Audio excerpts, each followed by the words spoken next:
2, 1 high করো।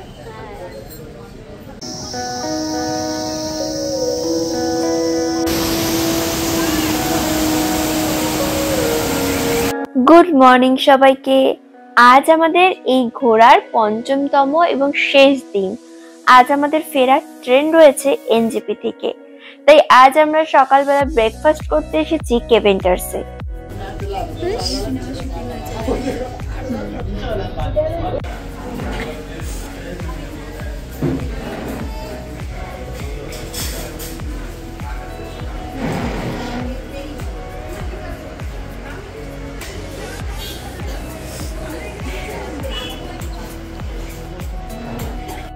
Keventers Nehru রোডের শুরুতে অবস্থিত, যা চৌরাস্তা মলের দিকে নিয়ে যায়।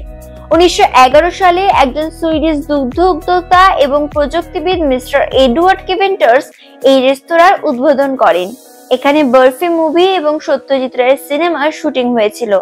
এই দিন আমরা এখানে কাঞ্চনজঙ্ঘা দেখতে পেয়েছিলাম। ওই দেখো, দেখা যাচ্ছে কাঞ্চনজঙ্ঘা। কি অপরূপ সুন্দর লাগছে, তাই না? এবং এই ভিউটার জন্যই এই জায়গাটা আরো বেশি ভালো লাগছিল। তাহলে সাত সকালে উঠে রেডি হয়ে এত সেজে ঠেজে কোথায় এসছিস? কি করতে? ব্রেকফাস্ট করতে, আর সাথে আমাদের সবার ফেভারিট কাঞ্চনজঙ্ঘা দেখতে।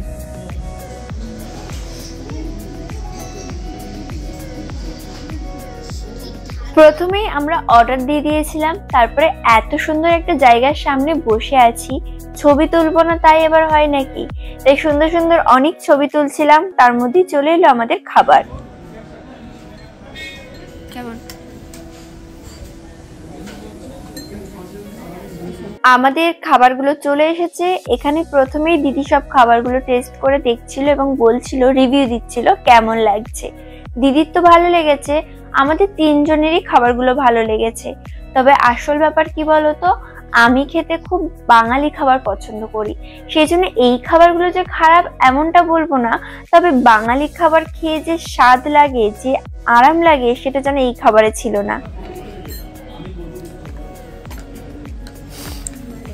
তো দিদি নিয়েছে এখানে কফি, মিল্ক কফি, মা নিয়েছে দার্জিলিং টি, আর আমিও নিয়েছি মিল্ক কফি, আর সাথে আমাদের এটা আছে আর টোস্ট আছে।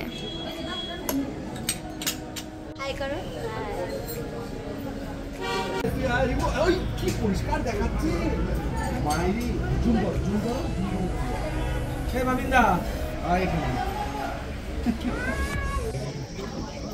আমরা জাস্ট এই মুহূর্তে ব্রেকফাস্ট করে বেরোলাম, আর এবার আমরা একটু চারিদিকগুলো ঘুরবো। আমরা এখান থেকে 12টার সময় বেরিয়ে যাব, কারণ আমাদের আজকে ট্রেন আছে। কেমন লাগলো দিদি?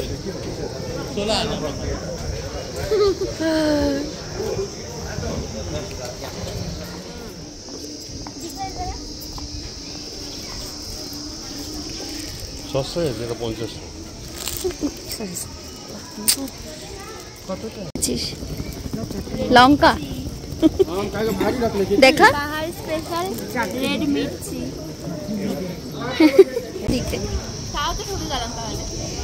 তো আজকে আমরা সকাল সকাল চলে এসেছি দার্জিলিং ম্যালে, অ্যান্ড তুলনামূলক একটু ফাঁকা আছে, তো ভালো লাগছে।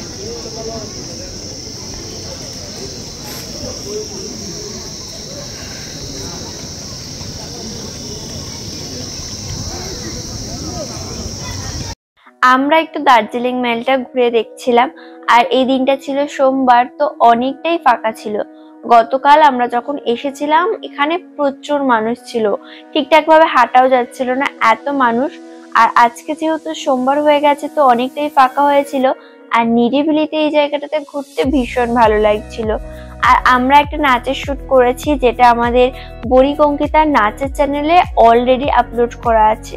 তোমরা দেখো এবং কেমন লাগলো সেটা অবশ্যই কমেন্ট করে জানিও।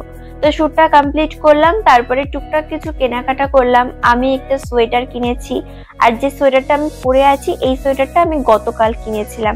মা একটা কম্বল কিনলো, কিনে আমরা রুমের দিকে যাচ্ছি। আর এই জায়গাটা মোটামুটি না আমাদের চেনা হয়ে গেছে। কালকে যখন ম্যাল রোডে এসেছিলাম হোটেল থেকে তখন একটু অন্য রাস্তা দিয়ে এসেছিলাম, আর আজকে গ্লিনার্স এর পাশে যে গলিটা সেখান দিয়ে যাচ্ছি। মোটামুটি ভাবে এই চারপাশের রাস্তাগুলো আমরা সবটাই চিনে গেছি। তো রুমে এসে প্যাকিং তো করাই ছিল, সবকিছু নিয়ে চেক আউট করে বেরিয়ে পড়লাম, গাড়িতে উঠে পড়লাম। এবার বাড়ি ফেরার পালা। এই 5 দিন ধরে যে এত সুন্দর ঘুরলাম, এত সুন্দরভাবে দিন কাটালাম, এবার আবার আমাদের সেই ব্যস্ততম জীবনে ফিরে আসা। আমরা রোহিণী রোড হয়ে যাচ্ছিলাম, আর এই রাস্তাটা অনেকটাই ফাঁকা ছিল, তবুও আমরা হাতে অনেকটা সময় নিয়েই বেরিয়েছিলাম। ধীরে ধীরে ওই উপরের পার্বত্য এলাকা থেকে একেবারে সমতল ভূমিতে চলে এলাম। আর এই রাস্তাটা এত সুন্দর, চারিদিকটা সবুজে সবুজ, ভীষণ ভালো লাগছিল। আচ্ছা, তোমরা কি আমাদের ঘোরার ভিডিওগুলো দেখেছো? চ্যানেলে কিন্তু অলরেডি আপলোড করা আছে, যদি না দেখে থাকো তাহলে অবশ্যই দেখে নিও। আর এরকম কোথাও ঘুরতে যাওয়ার একটা প্ল্যান কিন্তু এবারের ছুটিতে তোমরা করে নিতেই পারো, ভীষণ মজা হবে। আমরা রোহিণী রোড হয়ে শুকনা ফরেস্টের উপর দিয়ে গিয়েছিলাম, আর এই এলাকাটা কিন্তু মিলিটারি এরিয়া, পুরোটাই রেস্ট্রিক্টেড, আর এখানে কিন্তু মাঝে মধ্যে হাতিও চলাফেরা করে। আমরা আজকে লাঞ্চটা স্কিপ করে দিয়েছিলাম, কেননা আমাদের 3 জনের কারোরই খাওয়ার একটু ইচ্ছে ছিল না। তবে এখানে অনেক ভাতের হোটেল ছিল, তোমরা যদি চাও পেয়ে যাবে।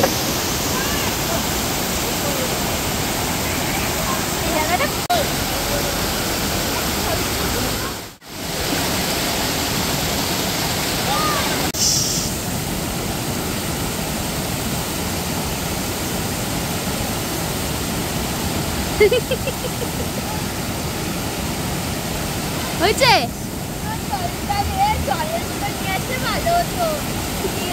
ফেরার পথেই পড়েছিল একটা ওয়াটারফলস। জলটা যেমন ছিল ঠান্ডা তেমনই ছিল পরিষ্কার, পুরো পাহাড়ি ঝর্ণার জল। মনটা খুব খুশি হয়ে গেল ফেরার সময়। সবাইকে শুভ সকাল। আর সেই সঙ্গে আমাদের আজকে ঘোরার শেষ দিন, আর কিছুক্ষণ পরই আমরা বেরিয়ে যাবো, আর আমাদের ঘোরা আজকে শেষ হয়ে গেল।